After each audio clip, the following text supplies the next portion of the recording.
विश्वानि देव सवितरदुरितानि परासुव यद्भद्रं तन्न आसुव। ॐ भद्रं कर्णेभिः शृणुयाम देवाः भद्रं पश्येमाक्षभिर्यजत्राः स्थिरैरङ्गैस्तुष्टुवागुत्सस्तनुर्भिर्व्यशेमहि देवहितं यदायुः। ॐ शान्तिः शान्तिः शान्तिः। ओम श्री परमात्मने नमः। न्याय दर्शन की कक्षा में आप सभी का पुनः हार्दिक अभिनंदन है। हम न्याय दर्शन के दूसरे अध्याय के प्रथम आह्निक के 7वें प्रकरण पर आज विचार करेंगे। 6 प्रकरण पर हम विचार कर चुके हैं। शास्त्र की दृष्टि से यह प्रकरण 18वां प्रकरण होगा। उपमान परीक्षा प्रकरण, प्रमाणों की परीक्षा का प्रकरण चल रहा है, जिसके अंतर्गत 2 प्रमाण पर हम विचार कर चुके हैं, प्रत्यक्ष प्रमाण और अनुमान प्रमाण। तीसरा प्रमाण है उपमान प्रमाण, जिसके विषय में महर्षि सूत्रकार ने प्रथम अध्याय का प्रथम आह्निक में कहा 6ठे नंबर सूत्र में, प्रसिद्ध साधर्म्यात् साध्य साधनम उपमानम, अर्थात उसका लक्षण यही बताया कि जो साधर्म्य ज्ञान होता है वही उपमान का लक्षण है। यानी कि समानता, साधर्म्यता, कि 2 वस्तु की समानता से हम किसी वस्तु का ज्ञान करते हैं, तो वह जो ज्ञान करने की प्रणाली है, प्रक्रिया है, उसको उपमान प्रमाण कहते हैं। जैसे गाय को देख करके नील गाय का हम ज्ञान करते हैं। गाय के कुछ साधर्म्य को हमने पहले से देखा है, गाय से हम भली बात परिचित है और उसके लक्षण से परिचित है, उनके चिन्हों से परिचित है, और वैसे ही मिलता जुलता उससे भिन्न, तद सादृश्य तद भिन्न, तो उससे सादृश्य और उससे भिन्न कोई हम प्राणी को देखते हैं, जंगली जानवर को देखते हैं, और उसको देख करके हम कहते हैं, क्यों? क्योंकि हमको ये पता है, हमको बताने वाले ने बताया है कि नील गाय उसे कहते हैं जो गाय जैसी होती है। अब गाय जैसी होती है लेकिन गाय नहीं है। अब वह व्यक्ति जंगल में गाय जैसे प्राणी को देखता है, लेकिन यह भी जानता है कि ये गाय नहीं है, लेकिन गाय जैसी है, तो उसको देख करके वह कह देता है कि यही नील गाय है। क्योंकि जानकार लोग ये कहते हैं कि जैसे गाय होती है वैसे ही नील गाय होती है। तो गाय तो है नहीं, लेकिन गाय जैसी है, इसलिए इस प्रक्रिया से वह ज्ञान कर लेता है कि इस प्राणी का नाम नील गाय है। तो इस प्रक्रिया को कहते हैं उपमान प्रमाण। कि यह जो बोध हुआ किससे हुआ? तो सादृश्य ज्ञान के कारण हुआ, साधर्म्य ज्ञान के कारण हुआ, समानता को देकर के हमने यह ज्ञान किया, तो यह ज्ञान की प्रणाली को कहते हैं उपमान प्रमाण। अब यहाँ पर इसकी परीक्षा हो रही है। इसकी परीक्षा के लिए पूर्व पक्ष 44 नंबर सूत्र में अत्यंत प्रायिक देश साधर्म्याद उपमाना सिद्धि, कि अत्यंत प्राय और एक आदेश साधर्म्य, करें कि जो आपने साधर्म्य ज्ञान से उपमान होता है यह लक्षण बनाया उपमान प्रमाण का, तो कह रहे हैं कि साधर्म्य ज्ञान से उपमान प्रमाण के द्वारा किसी वस्तु का बोध हो ही नहीं सकता। क्यों नहीं हो सकता? तो यहां पर 3 साधर्म्य बताया, 3 समानता बता रहा है पूर्व पक्षी। कह रहा है कि अत्यंत साधर्म्य, प्रायः साधर्म्य और एक देश साधर्म्य। अत्यंत साधर्म्य क्या है? अत्यंत तो साधर्म्य होता है कि वस्तु हूबहू मिल रही है। जैसे एक गाय दूसरे गाय से मिल रही है, हूबहू मिल रही है। एक घट दूसरे घट से मिल रहा है, हूबहू मिल रहा है, तो इसको कहते हैं अत्यंत साधर्म्य, कि इसमें 100% समानता है, 100% सादृश्यता है, तो उसको कहते हैं अत्यंत साधर्म्य। किसमें? तो अत्यंत साधर्म्य, कुछ भी भेद नहीं है। तो कह रहे हैं कि जहां पर कुछ भी भिन्नता नहीं होती है वहां पर उपमान होता ही नहीं। ऐसा देखा ही नहीं जाता कि कोई व्यक्ति ऐसा कहे कि जैसी गाय होती है वैसी गाय होती है, क्या जैसा घड़ा होता है वैसा घड़ा होता है, ऐसा तो कहीं उपमान दिया नहीं जाता है। यह भी सादृश्यता का प्रकार है कि 100% सादृश्यता हो जहां पर, वहां पर भी उपमान प्रमाण की प्रक्रिया प्रवृत्त नहीं होती, तो इससे हो नहीं सकता। तो यह सादृश्यता तो खंडित हो गई। दूसरी सादृश्यता यह है कि प्रायः साधर्म्य, प्रायः साधर्म्य से मतलब कि अधिकांश धर्म समान मिल रहा है, तो उस अधिकांश धर्म को समान मिलने से उपमान प्रमाण प्रवृत्त नहीं हो सकता है। जैसे एक भैंसा में और एक सांड में, भैंसा और सांड दोनों में प्रायः साधर्म्य होता है। प्रायः साधर्म्य मतलब अधिक साधर्म्य मिलता है। 4 पैर उसके भी होते हैं, 4 पैर उसके भी होते हैं, 2 कान उसके भी होते हैं, 2 कान उसके भी होते हैं, 1 पूंछ उसके भी होते हैं, 1 पूंछ उसके भी होते हैं। इस प्रकार 2 सींग उसके भी होते हैं, 2 सींग उसके भी होते हैं। तो यह प्रायः साधर्म्य है। रंग रूप को छोड़ दे तो भी अधिकतर समानता है दोनों में, लेकिन अधिकतर समानता होते हुए भी कोई ऐसा नहीं कह सकता कि जैसा भैंसा होता है वैसा सांड होता है, ऐसा कोई उपमान नहीं देता। तो अत्यंत साधर्म्य होने से भी, या जैसे भैंस होती है वैसे नीलगाय होती है, दोनों में अधिकतर समानता है। 4 पैर उसके भी है, 4 पैर उसके भी है, कान उसके भी है, 2 हैं, उसके भी 2 कान है, 2 आंख उसके भी है, 2 आंख उसके भी है। इस प्रकार से बहुत साधर्म्यता उन दोनों में है, भैंस और नीलगाय में। फिर भी प्रायः साधर्म्य होने से कभी उपमान प्रमाण प्रवृत्ति ही नहीं होता, और ऐसा कहीं देखा नहीं जाता।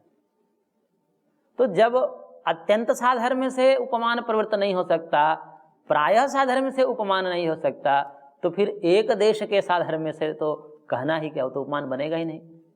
कि जब हूबहू समान हो रहे हैं, दोनों एक जैसे हो रहे हैं, वहां तो उपमान प्रवृत्ति ही नहीं हो रहा है। या जहां पर अधिकतर समानता हो रही है वहां पर तो उपमान प्रवृत्ति ही नहीं होता, तो फिर एक देश कोई एक चीज मिल जाए, दोनों में समान हो जाए, तो उसको देख करके उपमान कभी प्रवृत्त ही नहीं हो सकता।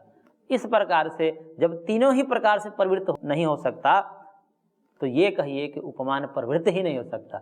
चौथा कोई समानता है नहीं जिसके आधार पर यह कहा जाए कि उपमान का ये चौथा प्रकार जो है उपमान को कराने में समर्थ हो जाएगा। तो यह पूर्व पक्ष का प्रश्न है, यह पूर्व पक्ष का सूत्र है, जिसमें कहा कि अत्यंत साधर्म्य से भी उपमान नहीं होता, प्रायः साधर्म्य से भी उपमान नहीं होता, और एक देश के साधर्म्य से भी उपमान प्रवृत्त नहीं होता। इस प्रश्न का उत्तर महर्षि सूत्रकार दे रहे हैं 45 नंबर सूत्र में कि यह जो आपका कथन है कि अत्यंत साधर्म्य से उपमान नहीं होता, प्रायः साधर्म्य से उपमान नहीं होता, और एक देश के साधर्म्य से उपमान नहीं होता, यह बात असंगत है। क्योंकि हमने जो साधर्म्य के लक्षण बताए थे वह बताए थे प्रसिद्ध साधर्म्यात् साध्य साधनम उपमानम। वहाँ पर न हमने अत्यंत साधर्म्य कहा है, न हमने वहाँ पर प्रायः साधर्म्य कहा है, और न हम एक देश साधर्म्य कहे हैं। हमने वहाँ पर प्रसिद्ध साधर्म्य को पढ़ा है। प्रसिद्ध साधर्म्य का मतलब यह होता है कि जो व्यक्ति जिसको उपमान प्रमाण के द्वारा जनाया जा रहा है, उस व्यक्ति से हम ये अपेक्षा करते हैं कि यह व्यक्ति हम जिसको उपमा के रूप में प्रस्तुत कर रहे हैं उससे वह भली भांति परिचित है। जब भली भांति परिचित है तब हम उसको कह सकते हैं कि ऐसे ही इससे भिन्न समझ लेना, अर्थात ठीक ऐसे ही होगी परंतु ये नहीं होगी, यानी कि ऐसे ही होगी परंतु ये नहीं होगी, हम उसी को कह सकते हैं जो वह उपमा से परिचित है। जो उपमा से परिचित है, जो यहाँ पर गाय की उपमा दे करके हम गवय को दिखा रहे हैं, नील गाय को दिखा रहे हैं, तो वह गाय का जानकार होगा, गाय को ठीक ठीक जानता होगा। गाय के स्वरूप को ठीक ठीक जब जानेगा तो उससे भिन्न जो प्राणी आएगी लेकिन उसके जैसी आएगी, तब वह पहचान लेगा कि गाय के जैसी है लेकिन गाय नहीं है। तो वह जो प्रसिद्ध साधर्म्य है, अर्थात पहले से वह परिचित है उपमा से, तब जाकर के वह उपमेय को समझ पाएगा। यह किसी और व्यक्ति के लिए नहीं है। उपमान प्रमाण वही प्रवृत्त होता है जिसमें उपमा को वह व्यक्ति जानता हो। यदि उपमा को व्यक्ति जान ही नहीं रहा होता है तो वह कभी भी उपमान प्रमाण से उपमिति ज्ञान का बोध नहीं कर सकता। इसलिए उपमान प्रमाण को प्रवृत्ति दिलाने के लिए सबसे प्रथम शर्त है कि वह प्रसिद्ध साधर्म में हो, वह उस समानता को भली भांति परिचित हो और वह उसको ठीक ठीक जानता हो। ऐसे नहीं कि किसी भी प्रकार से कोई अनजान व्यक्ति हो और उस उपमा को ही वो नहीं जानता हो। वह उपमा को, गाय को ही मान लीजिए नहीं देखा है, और जब गाय को ही नहीं देखा है और उसको कह दे कि गाय जैसी नीलगाय होती है, अब वो गाय को ही नहीं देखा है तो नीलगाय कैसे पहचान लेगा? या जैसे कह दे उसको कि जैसे बकरी होती है वैसे भेड़ होती है, अब जिसने बकरी को ही नहीं देखा अब उसको हम कह रहे हैं कि बकरी जैसी भेड़ होती है, वो पहचान ही नहीं पाएगा। तो वह व्यक्ति पहले भली भांति परिचित हो उपमा से, और उस उपमा के लक्षण से जब भली भांति परिचित है, वह उपमा के जो साधर्म्य है जहाँ देखेगा और ये भी जानेगा कि यह उपमा से भिन्न कोई वस्तु है लेकिन उपमा जैसी है, तब वो उसको यह ज्ञान हो जाएगा कि जो यह बात कही जाती है कि गाय के जैसी नीलगाय होती है, तब वह व्यक्ति गाय को देखता है, वहाँ पर पहले देख चुका है, और नीलगाय जब उसे प्रत्यक्ष होती है तो वह देखता है कि ये गाय तो नहीं है, क्योंकि वो गाय को भली बात जानता है लेकिन गाय जैसी है। तब वह उपमान प्रमाण के माध्यम से उसके संज्ञा का बोध हो जाता है कि इस गाय का नाम, इस प्राणी का नाम जो है नीलगाय है। तो इस प्रकार से उपमान प्रमाण होता है। ऐसे ही जहाँ भी भेड़ को जानना है उस व्यक्ति को, यदि भेड़ नहीं देखा है लेकिन बकरी को जानता है, बकरी को देखा है, तो उसको कह देंगे बकरी जैसी भेड़ होती है। या मान लीजिए कि वो गधा नहीं देखा, घोड़ा देखा है, तो गधे को जानना है तो कह देंगे कि घोड़ा जैसा गधा होता है, तो वह पहचान में आ जाएगा उसको, घोड़ा नहीं है लेकिन घोड़ा जैसा कोई प्राणी है, तब वह जान जाएगा कि इसको गधा कहते हैं। तो इस प्रकार से उपमान प्रमाण से भी व्यवहार चलता है। तो उपमान प्रमाण में जो है न अत्यंत साधर्म्य कारण बनता है, न प्रायः साधर्म्य कारण बनता है, और न ही एक देश साधर्म्य बनता है। तो बनता क्या है? तो प्रसिद्ध साधर्म्य बनता है कारण। प्रसिद्ध साधर्म्य का मतलब हुआ वह व्यक्ति ठीक ठीक भली भांति पहले से जानता हो, उसके भेद को जानता है, उसके स्वरूप को जानता है कि गाय का या किसी भी उपमा को ये उसके लक्षण होते हैं, तभी उसको हम जना सकते हैं, उपमा के द्वारा उपमेय को जना सकते हैं। तो इस प्रकार से महर्षि ने पूर्व पक्ष के मत को खंडित किया कि जो आपका मत है, जो आपने आक्षेप उठाया कि उपमान प्रमाण होता ही नहीं, जब तीनों प्रकार से सादृश्य होता है और तीनों प्रकार के सादृश्य उसमें होता नहीं, उससे उपमान हो ही नहीं सकता। तब यहाँ पर प्रसिद्ध साधर्म्य को लेकर कहा महर्षि ने कि हमने जो सूत्र बनाया है लक्षण सूत्र उपमान का, उसमें प्रसिद्ध साधर्म्य दिया है, न कि आप जो कह रहे हैं वो तीन साधर्म्य, वह हमने साधर्म्य का लक्षण नहीं बनाया है, हमने प्रसिद्ध साधर्म्य ऐसा वहाँ पर सूत्र में लिखा है। इसलिए प्रसिद्ध साधर्म्य के बल पर उपमा के द्वारा उपमेय की सिद्धि हो जाएगी और वह व्यक्ति उस वस्तु के संज्ञा से बोध हो जाता है कि इस वस्तु का यह नाम है। तो इस प्रकार से उपमान प्रमाण में संज्ञा संजी का बोध होता है, क्योंकि वस्तु तो वहाँ प्रत्यक्ष दिखती है। जो नील गाय है तो उसके आंखें के सामने, वह तो प्रत्यक्ष कोटि में है, लेकिन वो जानता क्या है वहाँ पर इस प्राणी का यह नाम है, यह जानता है, यानी कि संज्ञा का बोध होता है कि उस संज्ञा का संबंध इस संजी से है, इस प्राणी से है, इस द्रव्य से है। तो वह संज्ञा संजी का बोध होता है, वह प्रत्यक्ष नहीं है, वह प्रत्यक्ष से भिन्न है, क्योंकि संज्ञा जो होती है वह प्रत्यक्ष रूप नहीं होती। संज्ञा संजी का बोध उपमान प्रमाण के द्वारा वहाँ होता है। तो इस प्रकार से उपमान प्रमाण को प्रमाण माना जाएगा और उससे भिन्न है, और जब भिन्न है तो उसको बतलाना, उसका वर्णन करना, उसका लक्षण देना और फिर उसकी परीक्षा करना, दोनों ठीक ही हैं, कोई असंगत नहीं है।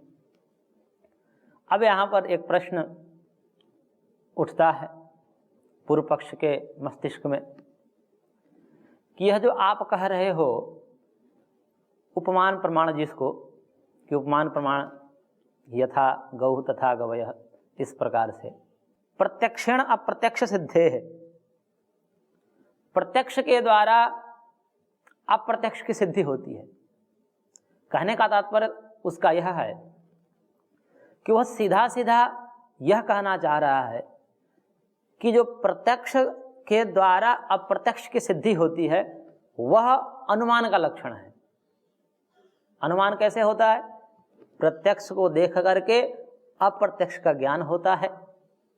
प्रत्यक्ष जैसे हमने धूम को देखा और उससे अप्रत्यक्ष अग्नि का ज्ञान हो गया, ऐसे ही यहाँ पर क्या हो रहा है कि प्रत्यक्ष हमने किसको देखा? उस नील गाय को देखा, और अप्रत्यक्ष किसका हो गया ज्ञान? अप्रत्यक्ष किसका ज्ञान हो गया? इसको ऐसा समझिए, प्रत्यक्ष देखा गाय को, पहले प्रत्यक्ष गाय को देखा और उस प्रत्यक्ष गाय को देख करके जंगल में विद्यमान अप्रत्यक्ष गवय का ज्ञान हो जाता है, नील गाय का हो जाता है।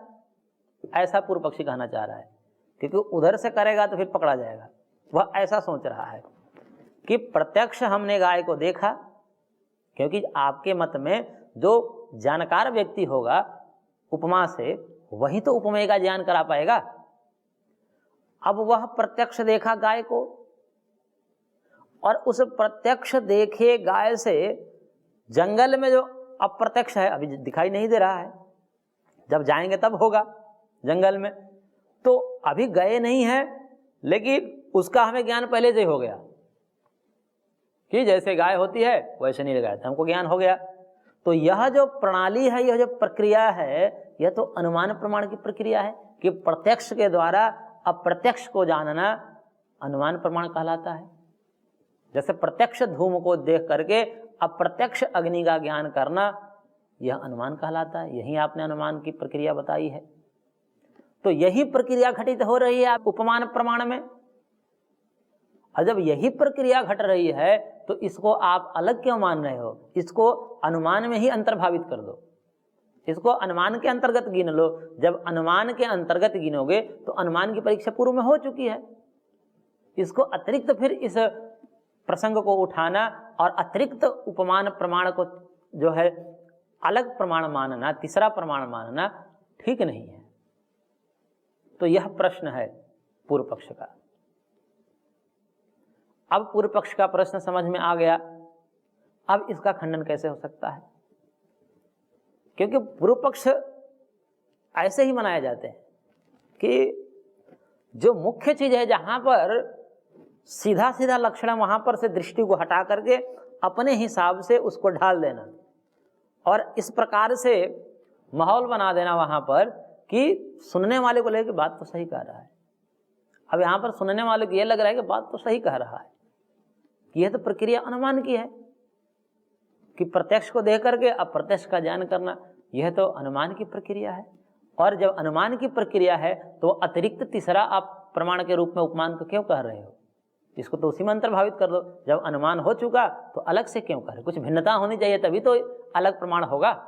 जब कोई भिन्नता ही नहीं होगी तो तीसरा प्रमाण कैसे होगा? अब यहाँ पर दोनों में समानता दिखला दिया और समानता दिखला दिया, तब यह कथन ठीक ही लगता है कि इसको अनुमान में मान लेना चाहिए। तब इसके लिए महर्षि ने 47 नंबर सूत्र में कहा कि ना अप्रत्यक्षे गवये प्रमाणार्थम उपमानस्य पश्यामः, कि ना अप्रत्यक्षे गवये, करे कि यह जो आप कह रहे हो कि प्रत्यक्ष को देख करके अप्रत्यक्ष गवय का ज्ञान होता है, ऐसा उपमान कभी किसी को नहीं होता। क्यों नहीं होता? कोई भी उपमान से बोध करने वाला व्यक्ति जो है अप्रत्यक्ष गवय में उपमान नहीं करता। पहले वह सुनता है अपने बड़े बुजुर्गों से, जिसने नील गाय को देखा है, उनसे सुनता है और पूछता है कि ये नील गाय क्या होती है, जिसके विषय में कहा जाता है कि नील गाय ने आजकल आतंक मचा दी खेतों में, नील गाय ने ये कर दिया, इतनी फसल की नुकसान पहुंचा दी। और वो बच्चा पूछ रहा है, अबोध है कि ये नील गाय क्या होती है। तब वह बताते हैं उसके बड़े बुजुर्ग पिता कि जैसी गाय होती है ना, इससे भिन्न ऐसी ही नील गाय होती है। तो कह रहे हैं कि अभी यहां पर उसको बोध नहीं हुआ, क्योंकि अभी उसने नील गाय को प्रत्यक्ष नहीं किया। यहां पर तो अभी गाय को देखा है उसने, अभी उसको बोध नहीं हुआ। अभी वह जाएगा जंगल में, जंगल में जाने के बाद जब प्रत्यक्ष रूप से नील गाय को देखेगा तब कहेगा कि ओहो, यह जो गाय है, गाय जैसी कोई प्राणी है लेकिन गाय से भिन्न है। तो कह रहे हैं कि अप्रत्यक्ष गवय में कभी उपमान प्रमाण प्रवृत्त नहीं होता। उपमान प्रमाण के लिए गवय जो है प्रत्यक्ष होना चाहिए। पूर्व पक्ष ने क्या कहा था कि गाय प्रत्यक्ष है, नील गाय अप्रत्यक्ष है। सिद्धांति कह रहे हैं कि उस समय, जिस समय वो गाय को देखा होता है, उस समय नील गाय का बोध नहीं होता है, बस शब्द का बोध होता है उसे कि ऐसे ही होती है, लेकिन अभी देखा नहीं उसने। लेकिन जब जाकर उसके आंखों के सामने गाय जैसी कोई प्राणी आती है, तब जाकर के वह कहता है कि यही नील गाय है, क्योंकि यही गाय जैसी है लेकिन गाय से भिन्न है। तो कह रहे हैं महर्षि कि जो आपका ये कथन है कि अप्रत्यक्ष गवय का ज्ञान होता है, यह अनुमान की प्रणाली है, तो कह रहे कि नहीं नहीं, अप्रत्यक्ष गवय का ज्ञान नहीं होता है। गवय अर्थात नील गाय वहां पर प्रत्यक्ष होनी चाहिए। जब नील गाय प्रत्यक्ष होगी, उसी समय उपमान प्रमाण से बोध करने वाला व्यक्ति उस गाय को देखता है और देख करके कहता है कि यह गाय नील गाय है, क्योंकि गाय जैसी है। इस प्रकार से महर्षि ने पूर्व पक्ष के जिज्ञासा का समाधान किया और इस प्रकरण को उपसंहार करते हुए महर्षि अंतिम सूत्र दे रहे हैं इस प्रकरण का कि इसलिए भी उपमान प्रमाण और अनुमान प्रमाण में अंतर है कि सूत्र कह रहे हैं तथेत उपसंहार उपमानाद सिद्धिर्ना विशेषः, कि यह जो उपमान प्रमाण है, उपमान प्रमाण को कैसे उपसंहार करते हैं। कोई उपमान प्रमाण से किसी उपमेय को जान रहा है तो वह कैसे बोध करता है कि यह गाय जैसी है इसलिए नील गाय है। या जो बतलाने वाला कैसे कहता है, जो बुजुर्ग है अपने अबोध बालक को नील गाय को पहचान करवानी है तो कहता है कि जैसे गाय होती है वैसे नील गाय होती है। तथेत उपसंहार, यथा तथा, तो यथा तथा कर करके उपसंहार किया जाता है कि जैसी गाय वैसी नील गाय। तो ये जो यथा तथा है, इस प्रकार से उपमान प्रमाण में किया जाता है, जबकि अनुमान में कभी यथा तथा नहीं किया जाता है कि जैसे धूम है वैसे अग्नि है, ऐसा नहीं होता। जैसे धूम है वैसे अग्नि है, ऐसा बोध तो वहां पर होता नहीं। उपमान प्रमाण की प्रक्रिया तो भिन्न होती है।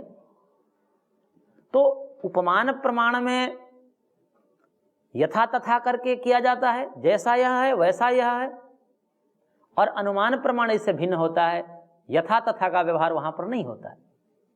जैसे धूम वैसे अग्नि वहां पर व्यवहार नहीं होता अनुमान प्रमाण में, इसलिए दोनों में भिन्न है, दोनों में भिन्नता है। और भी एक भिन्नता है इसमें कि अनुमान प्रमाण जो है वह दो प्रकार से प्रवृत्त होता है। अनुमान प्रमाण के भेद जब करते हैं तो वह दो प्रकार से हो सकता है, एक स्वार्थानुमान, एक परार्थानुमान। स्वार्थानुमान में यह होता है कि स्वयं में जिसका बोध होता है, अर्थात हम स्वयं जान रहे हैं, हमने धूम को देखा और अपने ही मन में अपने को ज्ञान करा लिया कि यहाँ पर अग्नि है, आग लग गई है। वहाँ पर हम किसी को दूसरे को नहीं बता रहे हैं, अपने स्वयं जान कर रहे हैं। परंतु किसी दूसरे बालक को समझाना है कि वहाँ जंगल में आग लगी है, क्यों लगी है वो पूछे बच्चा, तो कहे कि देखो वहाँ पर धुआं दिखाई दे रहा है ना, तो धुआं के होने से आग है, क्योंकि जहाँ जहाँ धुआं होता है वहाँ अग्नि होती है। अग्नि के बिना धुआं हो नहीं सकता। जैसे आपने रसोई घर में देखा है, ठीक वैसे ही यहाँ पर धुआं दिखाई दे रहा है, इसका मतलब कि यहाँ पर आग लगी है। तब ये परार्थानुमान है, क्योंकि ये पर के लिए है, दूसरे के प्रयोजन को सिद्ध करने के लिए है, दूसरे को जनाने के लिए है, इसलिए परार्थानुमान है। तो अनुमान दो प्रकार से होता है, स्वार्थ के लिए, परार्थ के लिए, अपने लिए और दूसरे के लिए।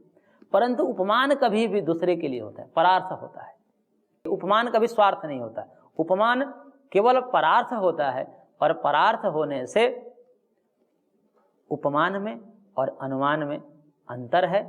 अनुमान परार्थ भी होता है, स्वार्थ भी होता है, लेकिन उपमान कभी भी होगा तो परार्थ ही होगा, क्योंकि जैसे गाय है वैसे नील गाय है, अपने लिए थोड़े कहा जाता है, ये तो दूसरे के लिए कहा जाता है। तो उपमान प्रमाण केवल और केवल दूसरे के लिए होता है, जबकि अनुमान प्रमाण स्वयं के लिए भी होता है, दूसरे के लिए भी होता है। तो इस प्रकार से उपमान प्रमाण में और अनुमान प्रमाण में अंतर है। और यह आक्षेपकर्ता का कथन कि जो उपमान है उसको अनुमान में मान लो, वह ठीक नहीं है, क्योंकि दोनों में भिन्नता है। इस प्रकार से महर्षि ने आक्षेपकर्ता के समाधान को यहाँ पर हमको प्रतिपादित किया और इस प्रकरण को, उपमान परीक्षा प्रकरण को यहीं पर संपन्न किया। तो इस प्रकार से हम आज की कक्षा को यहीं पर विराम देते हैं। शेष अगले अंक में देखेंगे।